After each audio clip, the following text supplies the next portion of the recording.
What is up, hotties? Welcome back to another episode of Stay Hot, brought to you by our good friends over at FanDuel. I'm Blaiden Kirk, joined as always by my two favorite co-hosts of all time, Matthew Sponhour and Theo Ash. And if you're doing any sort of sports betting or DFS this NFL season, make sure you're doing it over at FanDuel. We are here to recap week 3 of the NFL season through Sunday Night Football. And we'll, of course, start with Kansas City Chiefs, New York Giants. But we also have to talk about the 49ers beating the Cardinals, the Chargers beating the Broncos, and what that means for Justin Herbert's legacy so far this year. The Vikings' absolute decimation of the Cincinnati Bengals, and several others. But before we get into that, Matt, how are you doing, Blaiden? How are you doing? I think you'll find that I'm doing just swell. You know, Theo's locks hit, and that's, a little bit disappointing considering, Matt, both you and I had our locks blunder today, in large part due to our own teams actually coming through for us once. But despite the locks not hitting for me today, I'm doing quite well because the Browns beat the Green Bay Packers, which is another game that we'll talk about. I'm not doing well. You know what's happened to me this week? I got COVID, first of all. Then someone threw a rock through the back of my car's windshield. Damn. And stole, I don't know what they stole, but they went through my car. I don't know if they actually got anything, but that was quite a scene. And then the worst thing that happened all week, the Packers lost to the Browns. At least my locks hit. At least your locks hit, and Theo, you'll take a lead after starting off down 2. So I should have challenged your Cowboys lock on the Bears too. I think, and I do partly owe the Bears an apology, but also I just did not take enough hold on. Theo, do not do this. And I had another one that I just didn't. You also texted us and said I should lock the Bengals over the Vikings. That's true. After the show. I don't. I think you've got a gambler mindset here. You're only remembering the ones that you put in that end up working out. It's quite good you did not lock those dastardly Cincinnati Bengals. I remember before the episode cut, I was like, man, I kind of want to lock the Vikings too. And we've got it both ways. You got it both ways, man. I want to talk a little bit about that Bengals Vikings game because it was about as rough as it possibly could have been for Cincinnati. Let's start with that then instead of the Sunday night game. Sure. Do you mind? Let's do it. Yeah, no, I think that's I thought Browning just looked really outmatched against a difficult to read Vikings defense. A lot of the time he was just holding the ball because he didn't want to throw it into a muddy picture, I think. And then he just doesn't have it in him to go out of the pocket and create and do crazy stuff. This guy is a back, he wasn't, a first round pick or whatever for a reason. Right. And it led to a lot of, negative stuff in an offense that couldn't move the ball. Of course, the Vikings also forced 5 fumbles, and they had multiple touchdowns or whatever. And that's what makes it a blowout rather than just a bad loss. But it's not even the number one thing I'm worried about. A 5 fumble game is probably not going to be repeated. What really worried me is that the Bengals running game is just atrocious. It's just awful. Their offensive line is not at the level that you can lean on them whatsoever. And even if you have these great receivers, when you've got a backup QB in there, you can't go out there and be like, our game plan is you have to throw the ball 40 times or we have nothing on that side of the ball. And the amount of just pushback that you saw from Cincinnati's O-line, how easily they were dented just on any play they were running. I'm pretty worried about what they're going to look like for the rest of the year. I'm sure they'll have better games than this. They're not always going to be playing the Vikings defense. We know Browning is capable of better results than this. You shouldn't overreact. But are they going to be anything more than semi-competitive? Not a total disaster, but not really competing for anything this year? No, that's what they are at the most.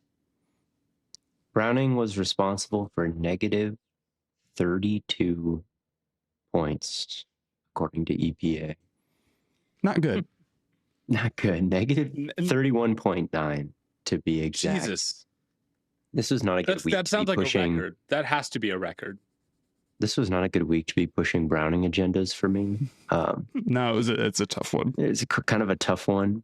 I was excited about Browning, and I think Browning is a decent backup because he's just willing to throw the ball. Like these first 2 weeks, the Bengals offense with Burrow just hadn't been that good. And I thought part of the reason was because Burrow was just holding it, scrambling, like just not really testing tight windows as much as I thought that he could, not anticipating as much as, he could. And when Browning came in against the Jaguars, like, sure, he was throwing some picks, but he was also like standing in the pocket, like stepping up, getting to some backside reads. Like I thought, as long as you're willing to hang in there and throw it to Chase, like you should be able to, have the kind of results that he did back in 2023, right? When he was 8th in EPA per play that year, right? So I was like, okay, Browning, not bad. Like as far as backups going in, like when Lamar's hurt, they go from like a 75 win percentage to 0 as far as I'm concerned, like if Josh Allen was hurt, like the Bills could be, completely cooked with the defense they've got and the weapons. Like the Bengals, they already won one game with Browning off his game winning drive, and in 2023 they were 4-3 with him. It's like, okay, maybe they can survive this. But I think this game is just kind of a bad example. This game is a bad example. It's a horrible example, but also it's Vikings, it's Flores, man. It's Flores, but the truth the whole time is that this interior offensive line is as bad as ever. It's as bad as it has ever been. They cannot handle anything. They cannot handle double A's. They cannot handle any kind of blitz. They can't handle one-on-ones. They can't handle combo block. Like they cannot do There's a couple anything. of times, I want to make a video about this later, where like they just get pushed back several yards on a combo. It's unbelievable how bad they are. And the truth is, whether it's Browning or Burrow or whoever, like especially Browning, because Browning can't, he's not quick. He has no quickness that Burrow does have to evade the rush. So he's doubly fucked. Right. Yeah, no, it's just like, there's just nothing that he's going to do. He doesn't have it in him. I don't disagree with your analysis that Browning is better than, almost every backup in the league, right? A lot of them, whatever number you want to put on it, just because he's willing to actually go out there and try to run a serious offense. Might throw some interceptions, might not be perfect, but you'll take a guy who at least keeps everything open over, half the backups in the league are just not going to do anything at all, or are going to be even a couple starters in the league. Yeah, even some starters, or there's guys where it's just like, they're so blind to pressure that they are going to take a negative play every drive, and it's just not something that you can overcome, right? But I really think you underestimated Burrow a little bit. I do. And I do think the Bengals go from a team that is, in spite of being bad, basically everywhere that is not the pass game, to now a team that's, like almost just all receiver. It's basically, Chase and T are very valuable, but it can't be only them. And the weaknesses, which were already clear, are going to be pretty ugly for the rest of the year. Better than this game. It's not going to be as bad as this game, but I think next week might be. I think I underestimated Burrow a little bit and his ability to evade compared to Browning, but I think this would have been a double-digit L for the Bengals, no matter who the quarterback was, with all the fumbles. Well, if you fumble 5 times, you'll lose a game. Yeah, and just the constant pressure, and T and Chase just not playing their best game, and Carson Wentz being an overall positive statistically. I thought he was fine. Like against this, he was not good. He was not good. Like the whole first half. It's going to be very funny to see the. Because there's going to be people just like, dude, Carson Wentz, like low key back. I don't think anybody is going to do that. If no, I don't know. I think you underestimate how, like like if me personally, if Matt Corral came in and put up a great game, I would be like, That's the thing, though. Was it a great game? I don't know, I but thought it was pretty. The first drive was okay. Outside of that, I didn't watch the second half, to be completely honest with you. I'd seen enough and was ready to call it after the first. Yeah. But I thought Wentz kind of took a lot of negative plays or didn't have the best feel or whatever. It honestly made me a little bit worried. I not that I expected Wentz to come in and play great, but it might be tough to deal with being negative at quarterback there. And it's like you wish you maybe had somebody a little bit more trustworthy behind McCarthy if he either gets to a point in the season where he's struggling or he gets banged up again. I mean, he already is, right? Ultimately, I guess the Vikings are relying on JJ and you're giving them reps, so it doesn't really matter. But didn't love the Wentz game. Vikings defense is incredible, and I think that gets them a long way, which is how I felt about them before this. Isaiah Rodgers, man, that guy is a good player. Like, he got pretty lucky today, a tipped pick, like 2 fumbles like bounced to him, and he's able to return them. Was it really the greatest corner game of all time? Maybe not, but it definitely was the most productive corner game of all time. Yeah, I mean, I can't be mad at a 99.9 or whatever PFF gave him for doing all that. Fair enough. It was pretty cool. And to get him, I think he's better than Gilmore was last year. Like, I think that they can overcome that corner spot weakness, right? That's just not what this defense flows through. And you're totally right, Matt, that like Browning just did not have much of an idea of what he was looking at to begin this play. Like the keys, whatever you're supposed to key in on, the safeties, the just open space, the linebackers, the front, like all of it just changes. And guys, it's just messy. It's just messy. So. It's just messy, and he didn't want to throw into it. And the reason why you like him is that he's willing to throw into more than the average backup. It's just not good enough. So I'm not surprised they lost. I don't know what they're going to look like over the rest of the season. Probably nothing too crazy. We'll see how negative it gets. Do we want to talk about Sunday night now? Yeah, we can talk about Sunday night now. What do you guys think about Russell Wilson? I mean, I think he's pretty bad. But it's pretty rough. He's had some of the funniest interceptions of the year, maybe the funniest interception. I mean, the year. He has a lot of plays where he's just like, honestly, I've got somebody's down there. He really trusts Malik Neighbors on some nonsense. What's so funny about them too is just the way that football works with the broadcast angle, where like you don't know what it's going to look like on the other end until the camera pans over. So you see like the quarterback start to get into that motion and they launch the thing. You're like, you have no idea. It's a complete lottery ticket, right? And then it pans over and like there's a corner who's trying not to like overrun the ball because they've got so much time to get to it. And it's just so far away from being like an uncontested throw or like open, I guess. They're total arm punts. They're pretty, yeah. Well, there's some arm punts. I think one of them, at least one of them I know was on like 2nd and 6. So that's not an arm punt. That's just it's not even an arm punt. It's just, but they're structurally speaking, like they've got that hang time. They've got the hang time. I'll give them that. So I you know, we'll see with how long you keep the Wilson thing going. And this is, we talk about it every year, the classic bridge quarterback. They're not a good starter. And if you have a guy you drafted high, it doesn't take long for the pressure to be on you to just put Dart in or whatever, right? And without Thomas, the offensive line looked so horrible. Offensive line still didn't look good or anything, but we'll see how much longer things stay like this in New York before they decide to make a switch. I mean, they basically soft launched Dart. Right. It felt like they were putting him in just to like silence the boos of the crowd. So they booed even louder when he walked out. They booed even louder when Russell Wilson came back on the field. Like, it felt useless. And Dart is not the kind of athlete to have a designed run package for him, because when he walks onto the field, like everybody is kind of suspecting like they'll probably run the ball here. Like he's probably in to be their rushing threat. Yeah.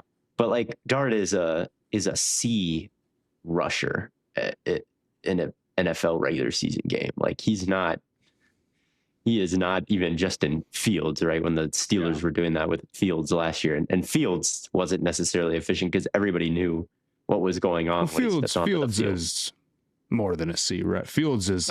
Fields is an A. That's what I'm saying. Like, that's the type of quarterback that you should run like a special package for.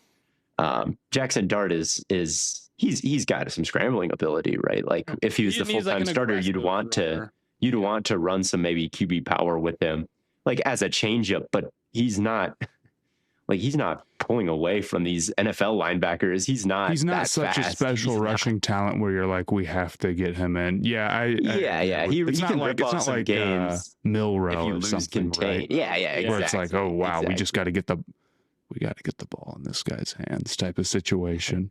Yeah. And then with the game on the line, they run read option with Russ. It's like, what?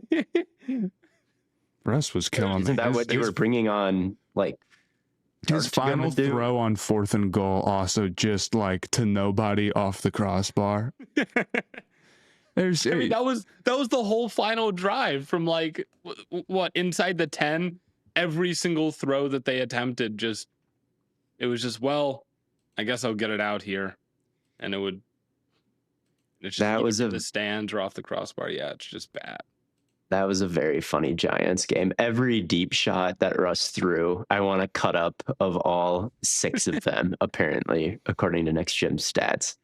Because I don't think any of them were anywhere near where they were supposed to be. Besides, maybe there's a Slayton one, and then the 2 interceptions.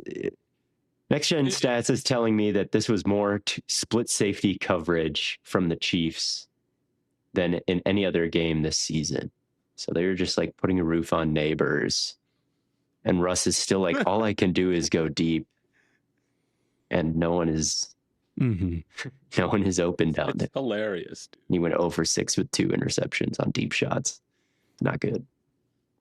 Yeah. And I just think it's so easy for defenses to key in on Neighbors or whatever, and then they don't feel threatened by anybody else there. It's not looking good. This really emphasizes how bad the Cowboys defense is, man. The Cowboys defense is so bad. They are so bad. Like, if you want to be successful gambling this year, look at the Cowboys defense and bet on the quarterback playing against them. To hit, you will profit on passing yards. Yeah. You will profit. They can't get pressure. They can't cover down the field. I'm just like blown away. But the Chiefs, they got their first win of the season. Theo, you and I were talking on the Patreon, an episode that's coming out shortly, about our concern for this Chiefs defense. They obviously had some plays today, but it might be a little bit fraudulent considering the offense that they were going up against. But does this game give you a little bit more hope? I mean, Mahomes made some ridiculous plays again tonight, and I just feel like as long as they have him and he looks good, there will always be hope for the Chiefs. Like, yeah, eventually they'll get Worthy back. Eventually they'll get Rice back. Tyquan Thornton is coming along a little bit. I just don't think it has to be over for them at all, and that's what this win signified to me. They're not in an 0-3 hole. They're not. Yeah. Really in close games with the Giants. I mean, there was a point where it was close for a while. There was a point where it was 53-47% chance that the Chiefs win. They were at 53, but it never dipped below 50%.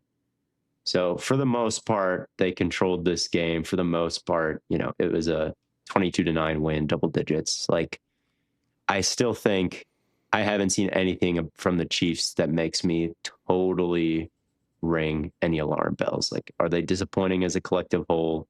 Yes. Do they look like they can go beat the Ravens right now? Probably not next week. But in terms of panic, I'm not panicking. Okay. Yeah, I think that's fair. What were you guys' thoughts on that fumble that was almost like a total disaster, and then Mahomes punched it out at the end? That's easily the most bizarre Mahomes announcer moment ever. What the hell were they talking about with the fumble recovery? I mean, it's a good play, but I thought that was valid glaze, to be honest with you. No, force the fumble and take it from them. It's a good Y'all play, think that's good, valid? You don't think it was a lot? I was crying during that section, dude. I'm like, that's hilarious. I thought that was 100% valid. Like, Mahomes got saved a touchdown and recovered it. Like, that was an amazing play. Yeah, he threw it backwards. It was. Dude, did you see Pacheco? He chipped and released. Yeah, and I did see Pacheco. He didn't have to throw it backwards. Maybe not, but like, he's expecting Pacheco to be at a certain spot. Go watch Pacheco on that play. He literally. I saw him. He's like turned around, Pacheco looks like on the play. If the announcers should have pointed out anything, it's that. Like, where was Pacheco expecting to catch that? Like, I really don't think Mahomes did anything but like almost save the game for the Chiefs in that moment. I think it's one of the greatest moments of any NFL quarterback has ever had. And I don't think anybody else would have ran into the arms of the guy picking it up and made him drop. Maybe it was no, too much, they probably, I would say probably there's 32 starters in the league. 28 of them would have pouted and started walking towards the sideline before the end of the play. I think that's an accurate assessment. Like, you're joking, but I think like a lot of them, and I think stayed there and complained. 10 of them would have walked out of the stadium altogether. 5 of one of them would have. I know one of them would have. A certain quarterback in Pittsburgh would have walked out of the stadium. Would have called it quits. Fair enough. All right, maybe I'm hating too much. I just thought like it just sounded like one of those sound bites. You know what I'm talking about? Oh, it does, but literally, I don't think you can glaze Mahomes enough. That's the thing. Like, Collinsworth gets so much shit for saying things are Mahomes-esque or say like glazing Mahomes plays that don't deserve it or whatever. It's like, I low-key think every time Collinsworth has said something about Mahomes, it's probably like somewhat valid. Like, Mahomes, I don't know, man. Does all kinds of crazy shit all the time. It's just he only does it for Mahomes, I feel like. You feel like that, but I just don't think it's true. Like, except he's very complimentary. There was a lot of Cam Scatterbo glaze going on. That I agree with. That was insane. They're like, well, my girlfriend and I were cracking up about this. I agree with this. This I agree with. Because they're so sure, I would crash out if I was a Giants fan and had to hear Collinsworth being like, the team is ass, but at least you have Cam Scatterbo, and all he's doing is like falling forward. I would be like, this is not making up for it. You're overestimating how much I care about this white boy. They're listing off like random facts about his life, and Sophia's like, bro, I've done that. Why am I not on TV? I don't know. It's so funny to think about. He literally lowered the shoulder one time. Like, he like just lowered his shoulder and he didn't even make good contact with the defender. He put his they're helmet like in his stomach. Yeah, and they're like, at least sure, you're 0-2 with nothing to cheer about, but every time they give it to Scatterbo, you gotta just love the Giants. And look, he had 121 yards on 16 touches tonight. So like, sure. Shout out. So it was against the biggest 2 highest shell game of all time, and he had a good game. But he did have a good game. You know, and maybe this is maybe they're glazing everybody at the appropriate amount. I don't know. They were glazing Scatterbo from the jump, like the first possession. Scatterbo had 120 yards, I guess, but did he get his own fumble back? I don't think so. You're cooking now. And now we have to talk about Theo's favorite game of the week, the Green Bay Packers and the Cleveland Browns. You only get so many chances to watch your team, dude. And sometimes they just lose to the Browns, and it's such a shitty feeling. Like, there's only 17 Packer games, like, the whole year, and one of them is just thrown away. And you know what? And you only play the Browns once every 4 years, and this time you just so happen to lose to them. Because of Shelby Harris, dude. He's blocked 6 kicks in his career. He's crazy. tipped 37 passes, and he's never played more than 60% of a defensive season, like the snap count. That guy is the GOAT at just tipping things. And he turned his attention, he set his sights on McManus this time. And it's a good skill. I love a glue guy, but skill. It's a good skill. And he had to do it to me. And the Browns defense is it's really good. The offense still sucks. And they can't do anything. Joe Flacco today averaged 3.9 yards per attempt throwing. Just absolutely horrific. But the defense is great. And Schlesinger has been basically just a JOK clone. I mean, he's just a 1-for-1 replacement of the guy, just shot out of a cannon every time. And I think it helps. Like, we kind of go back and forth on how productive the Jim Schwartz, like, we're gonna blitz the hell out of you. We're gonna send guys at you all game long. We're gonna line Garrett up in the A gap and then have him stunt around the out. Like, we're gonna do all this crazy shit. And we're just gonna man you up all game long, right?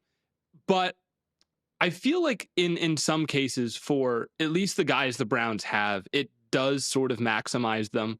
Like Schlesinger being able to just key in on a guy, whether that's the quarterback or a running back out in the flat or a tight end, and just say, if the ball comes out of the quarterback's hands, or if you are spying the quarterback, just go get him. Like, if that is your one job, I think it sort of allows him to really unlock what he's best at, which is just pure open field flowing. He's got these super elastic hips, and so any sort of lateral movement is super easy for him. And then getting downhill, he's, I think, just as athletic as JOK is. He's so phenomenal. I mean, he had 10 tackles today. I wouldn't be. He led the team in tackles last week too, I think. He's been all over the field. And then obviously Garrett's great. Delpit's been playing really great as well. So, I mean, this defense has just been off the charts good. But I'm still shocked we won this game because the offense stinks, dude. I mean, the offense is horrifically bad. So this was purely luck that we got away with this one. I mean, just the overall theme of the day. Do we think that especially what's the fraction we're feeling with special teams being a part of the collective goal today? Special teams is up to 70%. Yeah, 1/5. It's 80% of the game. 2/7, man. I think we gotta. All right, we can have the 2/7 conversation. 2/7. I'm ready for it. It was hard to deny. Are we seeing more missed field goals at like a higher rate than usual? Maybe I'm just overestimating. I feel like the bad feels kicker like everybody's league missing everything. Having a great time. Yeah, I feel like I've heard so much dialogue this season. They're like, kickers are too good now. Everything is too automatic. Like, I've seen that tweet a lot. I've seen like video essays about that. Like, make the field goal a box. Just like they need to put a bar on top so that you have to like be accurate. Like, you have to hit it like right through. But I'm like, dude, people miss a lot. I'm not so sure that that's true for every kicker up there. Like, I think a couple of them are really automatic from a longer distance than ever. Mm-hmm. Maybe I'm too young to remember an era where 50-yarders were just like unheard of, because that's definitely not true anymore. Like 55 yards from Schmidt, however you pronounce his last name tonight. I'm pretty sure Schmidt. Schmidt, is it? It's spelled so weird. Andre Schmidt, yeah. Like that's the longest walk-off field goal in Browns history. So I guess they are getting like longer, but the comical gaffes have not gone anywhere, and the doinking has not gone anywhere. It's a lot of blocks too. You know, those aren't on the kickers necessarily. Some really bad blocking up front to allow. I mean, like, it's one thing when a guy just has a sick vertical or gets a little push and gets a fingertip on it. It's another thing when they get their palm on the nose of the ball and you're like, they could have Yeah, they could have caught that thing if they were a receiver like that, but they don't play tight end for a reason, I guess. Yeah. Yeah, I think there were a lot of like super high variance turnover games today. I didn't watch the Saints Seahawks. I know that was a crazy blowout. Falcons Panthers was a crazy blowout. I mean, they won 30-0. And that was almost entirely off of the back of like Penix had a bad interception, pick six to the flat, where he just like looped it out there and there was a dude waiting for it. There's another interception where the receiver fell down. They went 0 for 3 on fourth down conversions and they missed 2 field goals. And they like didn't have a great day offensively. Like the defense, I thought, did very good for Carolina. Shout out to him. Penix had a not great day. From what I saw, I didn't catch 100% of this one. I know statistically he scored 0 against the Panthers, bro. He put up.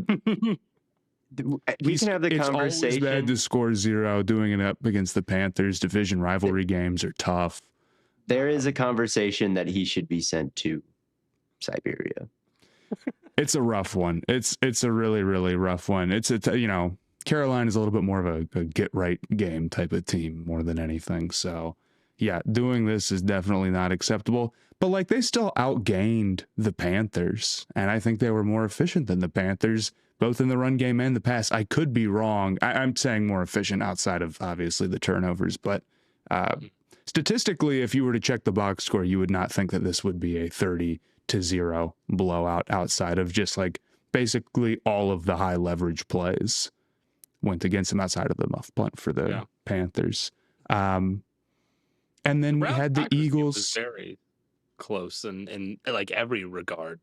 First downs, they were like neck and neck, except for third down efficiency. The Browns only got 4 out of 13, which is horrible. But everything else was pretty neck and neck. Mm-hmm. There were 9 defensive and special teams touchdowns today. Wow. Yeah, and I thought that the Rams and the Eagles obviously were kind of the same way in the sense that there were multiple blocked field goals in a 1-point game from the same team. This was a super weird one too, just off the fact that in the first half the Eagles couldn't pass the ball at all, but they have like 33 passing yards, like 18 passing yards. I forget what the exact number is, but I mean, they couldn't move the ball through the air at all. And Jalen Hurts was sitting back there and holding it and holding it and holding it. And he had a couple of plays where he just got walloped, which was wild to see. I was thinking about that. I feel like I never see Jalen Hurts just get like crushed. You did today, though. And it was strange because like I think it's a massive mismatch that the Eagles have when it comes to the receivers versus the Rams cornerback room, especially like Forbes was just terrible today, right? And it's shocking when you've got 2 really elite guys, especially with A.J. Brown, who, mind you, he is a top 5 receiver in the NFL. And it's strange to have a guy that good who you've got issues getting the ball to. And then in the second half, they realized that A.J. Brown, you should just be testing him on every one-on-one matchup that you possibly can. I mean, he's making spectacular catches, even on like simple routine plays. But when you go deep to him, there might not be a cornerback in the NFL that can really consistently hang with a dude of his skill set. And once they started throwing his way more, the rest of the offense opened up. He was able to create the splash plays that they needed, and they came back and won the game, even though they were able to go over the middle. Yeah. They had a touchdown over the middle, like against cover 2, because you got to bracket Brown. They had some digs to Devontae Smith over the middle. They missed a couple more, but they actually were throwing over the intermediate middle once they passed to A.J. Brown. And that's their biggest issue by far. I mean, to be clear, the difference between who they were when they're not doing that type of stuff, I mean, it just looks like they can't run a real offense. We called them a service academy a week ago. When they can throw over the middle, they're the best team in the NFL. They are. They have a super stacked defense, and they're great on every unit offensively. If the entire field is open to them, I just don't know if there's anyone who can consistently hang with them. So if I'm an Eagles fan, I don't know if I could feel more encouraged than a halftime adjustment like what we saw today, because not only did you come back and beat really good Rams team, but you looked good in the right way. You looked good with what is your biggest weakness. And if that play calling upgrade and that play style upgrade continues going forward for the rest of the year, they're going to be the 1 seed in the NFC, and they're going to have a really good chance to go back to back.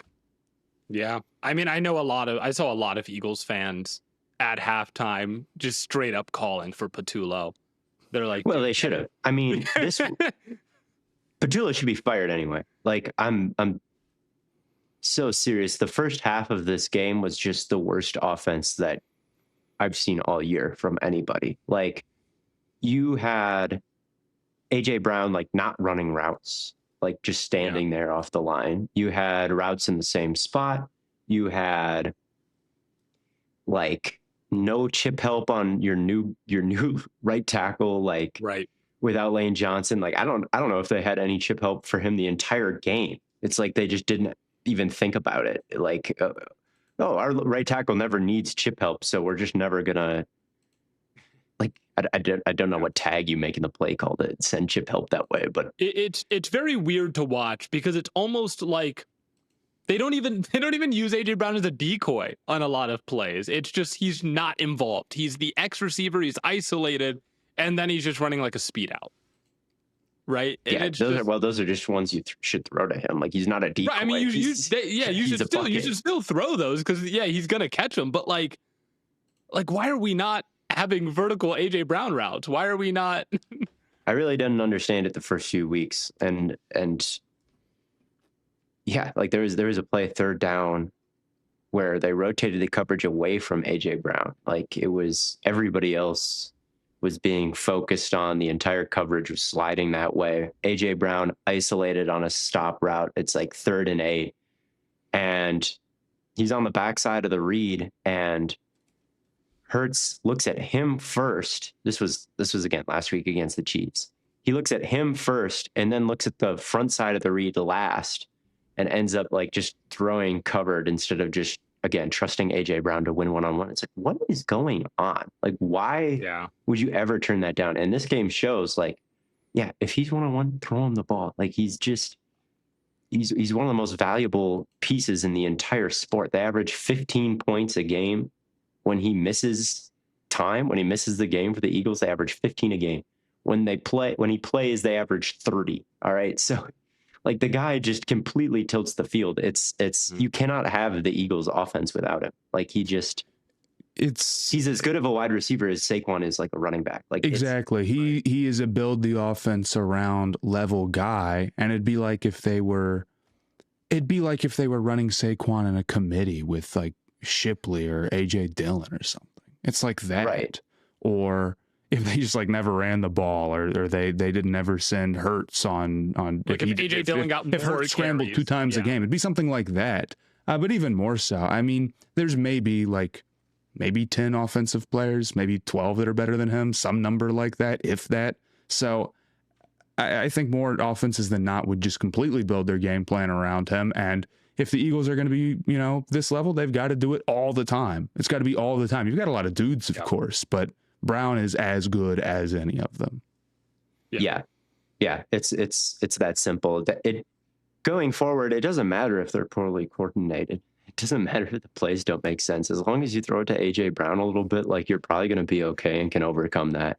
Like, I still think there were weird detail mistakes and maybe some questionable play calls when we really dig into it, or just questionable offensive structure in general when you dig into it in the second half. But it's like, it's okay, because AJ Brown is dunking on guys. He's stiff arming guys. He's running people over. He's bossing that, like, everywhere. He's making one-handed catches.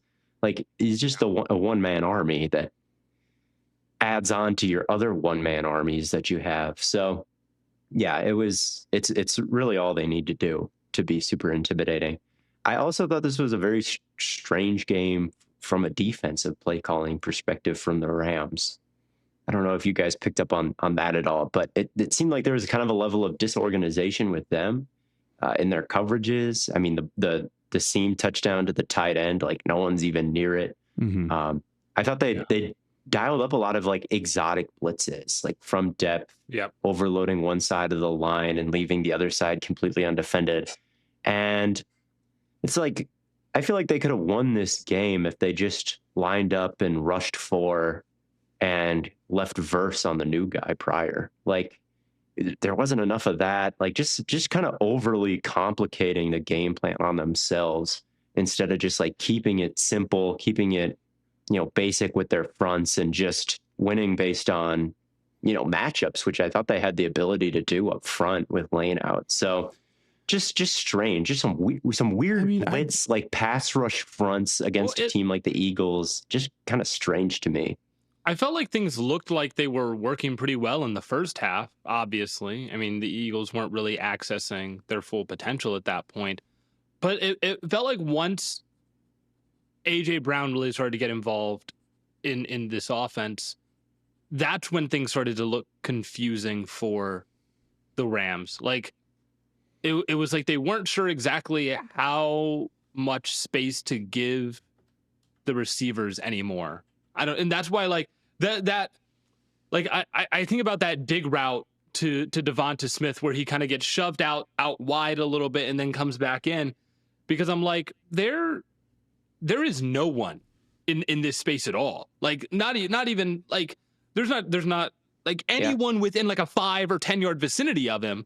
And this just doesn't make any sense. Like, I don't care what coverage you're in, there should be someone nearby, and there just wasn't anyone there. And that's the kind of stuff where I'm like, what are they doing now that AJ Brown is? Are they just like totally saying we just have to double him every single play now? Like, is that the only answer you have? Is we're just going to rotate a safety on him and we're going to have to double him with Forbes? Even if you double him, like there could still be more of a presence in the middle of the field than there was. Right. Yeah. And they do. Their secondary is terrible. Their secondary is terrible. Their linebackers are terrible. Like, I thought the linebackers were more of a problem. Shout out Quentin Lake. But yeah, those linebackers were just nowhere to be found. And then one-on-one, like no one could really hang with Durant. And yeah, no one Forbes, could. Like, yeah, they're cooked. Yeah, and this is the thing about the Rams is like maybe I'm wrong and they're a little bit better than I thought, because where they're good, they're so good. Like you saw today, Puka Nacua is also just another one of those guys who's completely incredible. He got Puka's an animal, dude. How did they lose this game with that Puka performance? Especially going at like, Bennett, like the Eagles still have a cornerback 2 problem themselves, right? Right. But they are weak in a lot of spots. The Rams are. They're not like a fully fleshed out team, and their defense is not just great because the pass rush is great. You know what I'm saying? Like it's good, and I think they can do well against a lot of teams with that, but you saw today, like they've got serious limitations. Yeah, that was I don't think there's any shame in losing to the Rams, because like you say, Matt, they are so good where they're good. But yeah, they're being weak where they are. The Eagles should have won this game. Also, Forbes. Well, the Rams should have won this game, man. They got to be sick. Like, they just got to be so sick that they lost, because they should have won this game. I mean, they had absolutely no answers, the Eagles, on defense. Like, Sean McVay was calling such a great game, beginning the game with a bunch of duo running straight downhill, building doubles on Carter, building doubles on skinny Jordan Davis, and they were just cooking. I thought this was shout out Blake Corum, man. This was kind of a tough day for Jahad Campbell. I thought, like, some of his issues getting off of contact were really showing up. Like, they were pounding the rock in the first quarter, and it brought the Eagles out of their too high shell. They were playing penny fronts with their defensive ends and tackles pinched in. They moved Campbell to like defensive end on the boundary, and then we're playing with just Bond off the ball, and then they were rotating Makuba down to be kind of that second person in that second layer. So they're playing one high. They're doing everything they can to stop the run. Like, and you got Puka and you got Devontae. It's like, okay, and you're still running the ball well. It's like the Rams became the Eagles, right? Where they just have that perfect balance of running and passing, and they put you in a blender. So they had that going. They had that cooking. Like, Stafford wasn't playing well, and they were just killing the Eagles in the first half. And they let it go. I don't think they stopped killing the Eagles for at least a decent part of this game. I mean, how did the drives in the second half go? They had a fumble. They had multiple blocked field goals, which, like, obviously you want to score a touchdown, but, like, you know, either of those win you the game, right? And they had a touchdown. So they still had and they had a turnover on fourth. Yeah, so they had still like a decent amount of production. It's just, this is how the NFL is. There's a handful of swing plays, and that decides most games. You cannot have multiple field goals get blocked against the Eagles. You won't win. And you can't kick multiple field goals in the red zone either. Like, they had great opportunities to score, and they just blew it. I mean, they did score on one, and then their center Coleman, like, tackled. He wrestled Campbell for absolutely no reason at all. Like, he wasn't a part of the play. That's not the technique that you'd ever teach. It's not one that I ever see. And yeah, like, for no reason, a touchdown gets wiped off the board there. That would have won them the game. Like, so many opportunities just out the window. The fourth down stop. There's a period in this game. Their right guard, Kevin Dotson, went out, and Limmer came back in, and they got stuffed on fourth down in that moment, like, because Jordan Davis just killed Bo Limmer. And poor Limmer, he's the one who blew the assignment on the Carter game-winning sack in the playoffs last year. He's the one who got blown up on the fourth down, and he's also the one guarding Jordan Davis on both of the field goal blocks. He's got to be so sick of the Eagles. Well, yeah, I mean, and maybe if you're a Rams fan, you point to that costing you more than anything else, right? When it comes down to just, like, swing play didn't go our way and it's this dude's fault, and what the hell. But I don't know. Still bizarre to lose this one, regardless. They can beat the Eagles. Like, we've seen it 2 games in a row. Like, they can do it, but they haven't done it. And this one would have, I mean, they could have been up there for the 1 seed. They could have been, you know, up there as Super Bowl favorites. Like, who knows where the Rams could have been if they, like, handled business versus the Eagles and didn't blow all those opportunities. I mean, imagine if they took advantage of all those opportunities. Imagine if they caught some of the picks that they dropped too. Like, yeah, but that's the problem with being weak at the positions that they're weak at, is that they can't make good on those opportunities. The Rams aren't as good as the Eagles, though. I agree that, like, it's a high variance, 1 score, you know, blah, blah, blah, or whatever game, but, like, they aren't. Dude, I think the Rams are as good as the Eagles as long as Patullo is the Eagles play caller and McVay is the Rams play caller. Like, but even in the second half, the Eagles were the better team once they just started throwing to A.J. Brown. I think there's a version of this team that keeps Patullo and then just is more willing to air it out properly and is okay and is good. Okay for Eagles. They might not win the Super Bowl with Patullo, but they still might. They still might. I don't know. Nah, I've got nothing more to say. Oh, well, you wanted to talk about 49ers Cardinals. We got a Mac Jones 41 pass attempts and a game-winning drive, game-winning field goal. 49ers are first in the division now. They're first in the division. They're 3-0. They're 3-0. This was the team that I felt like we were a little more out on compared to, or maybe I was. I don't know if you were, Theo. I mean, none of us picked them to win the division. Matt, you went with the Cardinals. I went with the Rams. Blaiden, you also went with the Rams. I think I went with the Rams too. Yeah. So I didn't think the 49ers would be here. Obviously, they're not winning the division yet, but they're off to a good start. They're 2-0 with Mac Jones. I wasn't sure that would happen. I mean, the offense today was pretty rough for the 49ers. I mean, Mac Jones was extremely average. A huge percentage of their passing attack was like just dump downs to McCaffrey. Right. Which is their run game. Not a bad option. It's not a bad option, but it's not as good as it used to be. Sure. And then McCaffrey McCaffrey running the ball was at what? 3.1 yards. 17 carries for 52 yards, 3.1 yards per carry. So it was tough sledding for them offensively still. And that's something I'm a little bit worried about. But one thing that really did stand out, and the reason why they won this game, was Ricky Pearsall. The Cardinals sold out to defend the run, like bear fronts, blitzes, a lot of bodies at the line of scrimmage, daring Mac Jones to beat them through the air. And Jones was able to do it to a decent enough extent because Ricky Pearsall was just like kind of unguardable, honestly. Like one-on-one, running outbreaking routes, going across the middle, slot fades, like making tough catches. Like he just looked really, really, really good. And then Kendrick Bourne also had some slant cheese as well. So even with Juwan Jennings out, even with Kittle out, even with Ayuk out, like they just continue to find ways to go through the weapons and find productive players, and that's why they're in first in the division right now. I do wonder if they're a little Bengals with the way they're winning games right now, right? Like Defense?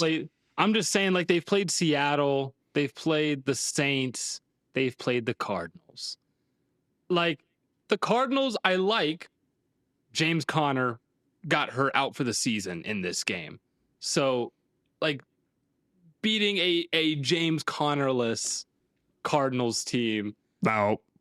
What do you mean no? What do you mean no? That's an insane player to lose. No. They lost him like in the third quarter too.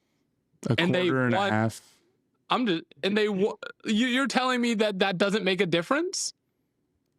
Yes. Beating a James Conner-less Cardinals. The Cardinals were missing James Conner for 20 snaps. The Cardinals' last two possessions were 3 plays and 5 plays, both ending in punts. They combined for less than 3 minutes of total offensive time of possession. You're telling me that doesn't, and they had a safety go their way? Like, you're telling me that doesn't make a difference with James Conner in the backfield? What does the box score say? What, in terms of like what James Conner's touches were looking like? Sure. He was 9 carries, 22 yards. Okay. James Conner is averaging 3 yards a carry. James Conner didn't have 100 yards this season. Guy who has James Conner on his fantasy team. No. I get it. And look, I get it. Like it's hard not to be like James Conner out for the season. This is not to say that Conner isn't a good player, but like. I don't think that decides. James Conner. I think someone should trade me Trey Benson just because they like me. I think they're. Where were we on this game? We're talking. The 49ers could be a little bit dangly because they haven't like played. Like if they play like a really great defense, maybe they'll get like exposed. I don't see. Oh, you think like with the Seahawks are really like a pretty good defense? They're an okay, but they only scored 17 in that game, right? And they've been finding a way for sure, but I mean they're crazy injured right now. They have like nobody. So I mean, even getting it done, in like 1-score games and whatever is still great. Okay, flip the script. Imagine if it was the Cardinals and they like didn't have Kyler or Marvin Harrison Jr. or Trey McBride. Sure. They'd just be completely done. Like it would be totally unwatchable. So I think Shanahan's one of the best we've got. Yeah, I know he didn't have the ring yet, but he's one of the best that we got. That's the truth. And I mean, nothing's decided yet, but yeah, maybe there's some level of underestimating how big of an advantage that was for San Francisco when we were talking about our divisional rankings. I think that's a fair take. And Lynch, too. I mean, just some of the moves they've made this offseason have aged really well. Like Mykel Williams, that draft pick is looking good so far. I mean, that's part of the reason why James Conner had such a low yards per carry was Mykel Williams. He had a play in the first half. It was 3rd down and 3, I think, and they were in a double-A blitz look, and the Cardinals decided to run against that. And Mykel Williams just had the meanest stack and shed and tackle and throw the running back down play that you could just ever imagine. Just vicious run defense there. 3rd and short, like Fred Warner was blowing all those plays up. D. Winters had a really great game. Like letting injured ass Greenlaw walk and replacing him with Winters is looking like a really good move right now. Upton Stout had a fantastic game. Like they just have, like you said, Matt, so many teams would be just down for the count with all the injuries that the 49ers had. And Nick Bosa left this game. He was out like the entire second half. So they were, I mean, it was a ghost ship. And they were able to win a good Cardinals team. A Cardinals team that's not that bad. Yeah, absolutely. Fully healthy. Like Marv was out there. To be clear, many teams would be like the worst team in the league with this level of injury. With their like top two weapons out and their backup quarterback. They'd be like, what if that happened to the Bengals? You know, what if that happened to, I don't know, like anybody? Any team. The Packers. What if that happened to the Packers? Not only Malik Willis is out and Micah Parsons is out for a second half and Kraft is out and like it's crazy. It's crazy that they're 3-0 right now, and shout out to them. That's all I got to say. They could definitely be Super Bowl contenders by the end. I'm looking at the rest of their schedule. They can definitely win this division. It's cake. It's totally cake. It's cake. So could they be the 1 seed? Like, who knows what they could do the rest of this season if Pearsall's legit. They play Jacksonville next week. Then they go at Rams, at Bucks. That's kind of a tough stretch there. But then it's like Falcons, Texans, Giants. Look, they got a Panthers, Browns, Titans stretch. That's what I'm saying. Dude, they go 3-game stretch of Panthers, Browns, Titans. We're good, dog. Yeah. Yeah, McCaffrey doesn't quite look the same. Trent Williams might be on a bit of a downturn, but I mean, Fred Warner's still at the peak of his powers. If Bosa, I haven't seen how long he's out. Like, that guy's still at the peak of his powers. So I still like them. The Cardinals are the other team to talk about. I thought Kyler played a fantastic game today. It won't show up on the stat sheet. It won't show up anywhere, but he was money under pressure. He was really, really elusive, avoiding the rush. And his receivers just sold him. Like, Marv sold him with horrible drops. Zay Jones couldn't make a contested catch at the end. They couldn't run the ball with their running backs. Obviously, James Conner got hurt. It was Kyler put the team on his back and like looked like the Kyler Murray I think you'd come to expect and really has over the beginning of this season generally. Like, I think that he is looking like top 10-ish, maybe not exactly that, but looking like how you'd expect him to look. But they weren't able to get the win today, and some of the drops from Marv are just like super concerning. What's Marv particularly great at this point? The issue for them 100% is like if Marv is not hitting his potential, the receiver room as a whole is just not that great. It just doesn't have many difference makers. I mean, McBride is obviously McBride, but the receiver room in particular. I am reading this update on Nick Bosa. So they did an initial check for ACL injury and initially said that he's all good with that. But then a few minutes later, Shanahan clarified that it hadn't been ruled out and there was concern because of how Bosa felt. And so they're like totally unclear, but initially they thought that it wasn't an ACL tear. They cannot do anything that crazy with this team, with this level of injury. They have to be healthier than this. Like, they can win some games and they can be great, but like the ceiling when it comes playoff time, like you got to have your guys. You know what I'm saying? They have to get healthy at some point. Yeah, for sure. I mean, if they're this injured at this point, it could go nowhere but down, right? What if Fred Warner gets banged up? That's something they absolutely cannot afford. But yeah, it was still a good win and just disappointing for the Cardinals. Their pass rush additions all kind of showed out today. Josh Sweat had a great first quarter. After that, he was a little bit quiet, but then Calais Campbell picked up the slack that is, with some pressure that, led to some really good things. Like, I think he got a pressure that I think led to a Mac Jones injury, and then Mac Jones's injury led to him not being able to hand the ball off to Christian McCaffrey because he couldn't like take the snap and turn around because his ankle was messed up.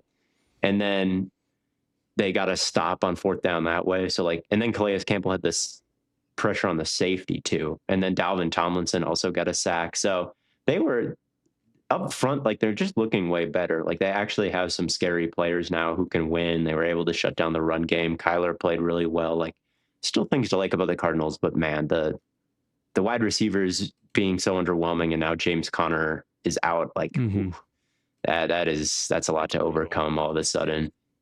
It's brutal. Calais Campbell being 39 is crazy, dude. Sure. I have a theory about athleticism that I've been developing. Okay. I feel like having really long legs is something that doesn't get talked about enough. I feel like having that should be like measured at the combine. Like I want to know that data, because if you have really long legs, you can carry your frame like farther, faster, more efficiently. And if you're a defensive lineman, especially, like, I don't want you to be fat. I don't want you to be like super heavy, but if you have really long legs and can still get like low, the kind of fulcrum that you are against double teams and against, one-on-one, against anything in the run game, like, becomes crazy. Like you can make up for so much weight if your legs are just long and you have good technique. I feel like long legs is just kind of a cheat code when it comes to, you can carry around more mass more efficiently, like longer strides, better leaping ability, like that. It seems kind of cracked. And when I look at Calais Campbell and I look at Leonard Williams and I look at Chris Jones, some of these defensive tackles with long ass legs, I'm like, why are we messing around with the, no offense, but like, why are we messing around with like these short, stout type of guys? I can't say that like long torso would do you any good off the top of my head. Yeah, long leg, long arms. Like that's what I'm looking for from everybody. Like short torso, long legs, long arms. Like that is the ideal body type. Let's go. I'm going to the league, man. That's you? Yeah, man. Yeah, well, you're a good athlete.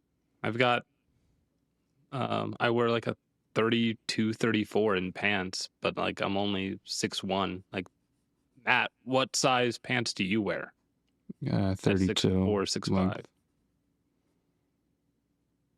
Right. So like I wear a 34 length, he wears 32 length, and he's 4 inches taller than me.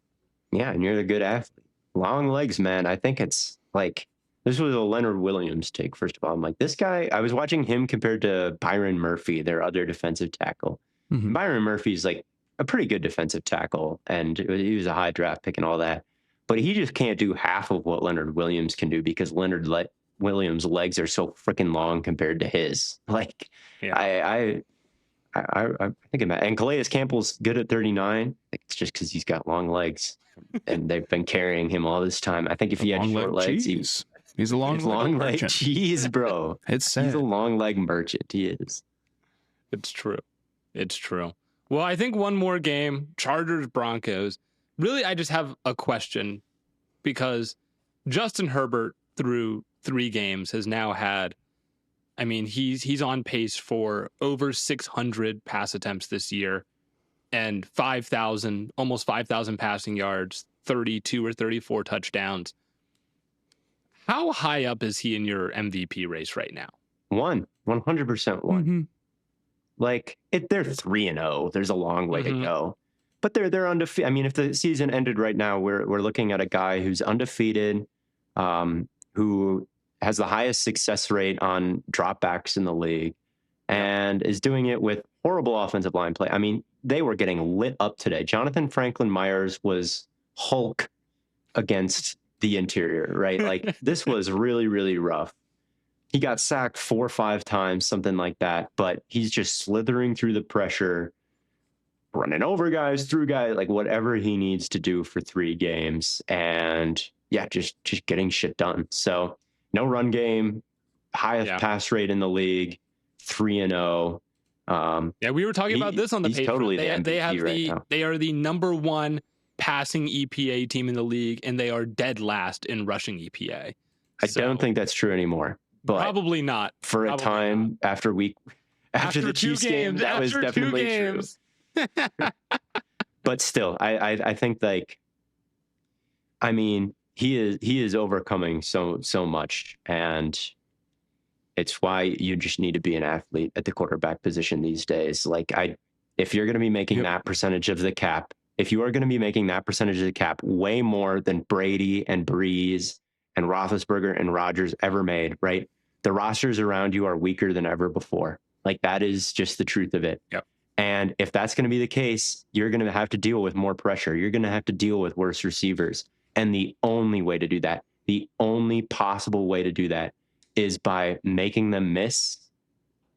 And the only way to do that is by being a freak athlete. Like Tua, he gets his right guard gets absolutely cooked. He can do nothing but force it blind into coverage, and that's why he threw that pick on Thursday. He just has less options. He has less options. Hey, he said it himself. Agree with this take more. It's just the truth. Like, quarterbacks are the most valuable position on the team, and you can't have a guy who can't make bad situations good or get good results out of bad situations. Right. That's the truth. And I don't know, like, it's not totally impossible. Brady had some times where, well, a lot of the time for a lot of his career, he wasn't a freak athlete necessarily, but he was so good at getting the ball out and so consistent with that stuff that he always made it work. But yeah, and he was making Daniel Jones money. Like, like he was making Baker Mayfield money.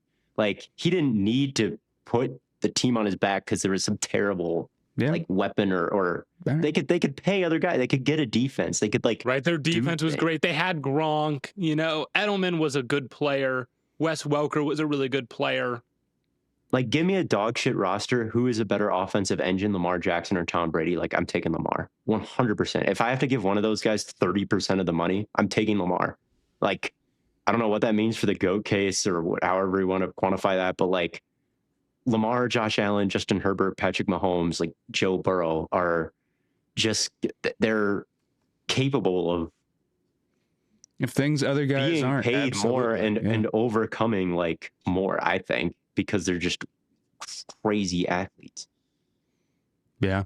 I completely agree. And I think Herbert's done a lot of making bad situations good. It's probably a little too early for the MVP conversation. I mean, Allen's also been great this year, but Allen has a run game, Lamar has also been great this year. Line. Yeah, so then you start to get into the team strength debate and whatnot, but Herbert has been playing at an MVP level. If we're having a conversation, he's in the conversation. So exactly. That's all that needs to be. I think the Chargers look really good. This is another floss for the Broncos. I'm not too low on them yet. I definitely have my concerns about how fleshed out and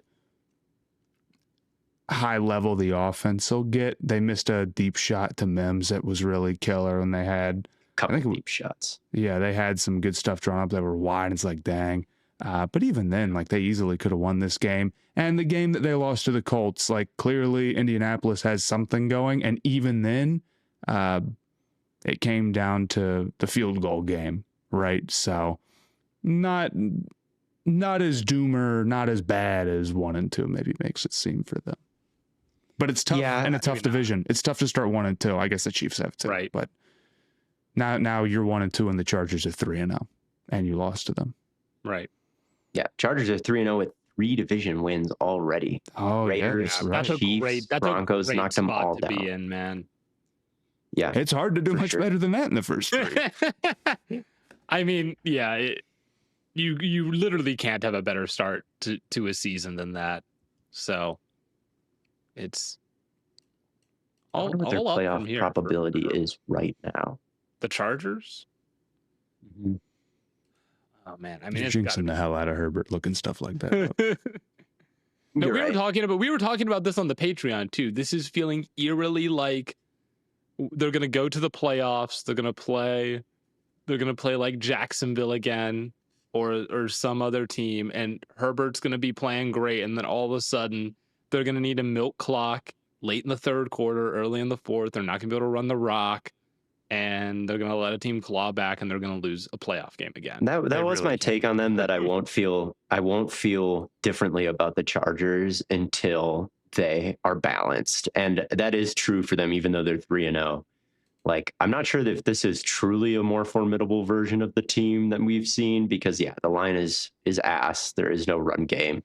The defense is cool, but it's probably not going to be, top 3 in the league or anything like that. And is that really a formula that is super different than what they've gone into the playoffs with the last few years. Now, I think they can win a playoff game. I think they could have probably won a playoff game the last 2 years if Herbert played a little bit better.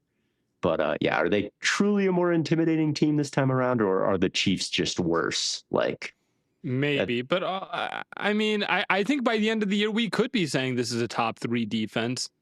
I mean, how many super high level offenses do they play this year? We're saying, yeah, but they need to truly be top 3. Yeah, right? probably not just statistically. That's Statistically, a fair point. And they are 5 though. Maybe they could be top 5. Like, and if Mac is back, like Derwin James has been playing out of his mind.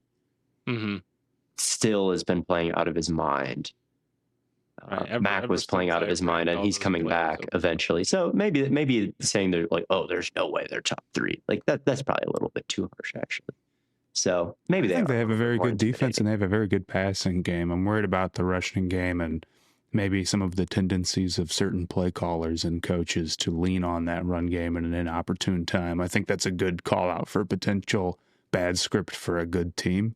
But I mean, I wasn't that high on the Chargers coming into this season, and I think they still look pretty dang good. Yeah, and Quentin Johnston. Quentin Johnston is has been really good. I mean, he is somebody who is now more than just like not screwing things up. He's actively making big plays for him, and I mean, he had that broken tackle where he took some 6 yards over the middle, made it 40-yard gain. It's like that's why you draft somebody who's big and physical. I'm not saying he doesn't still have some drop issues at times, but now it feels they're making tough catches more than anything else so far this year. Yeah, you're totally right. They are a different team. They're very different in that sense. And Allen has been good. Keenan Allen has been good for him.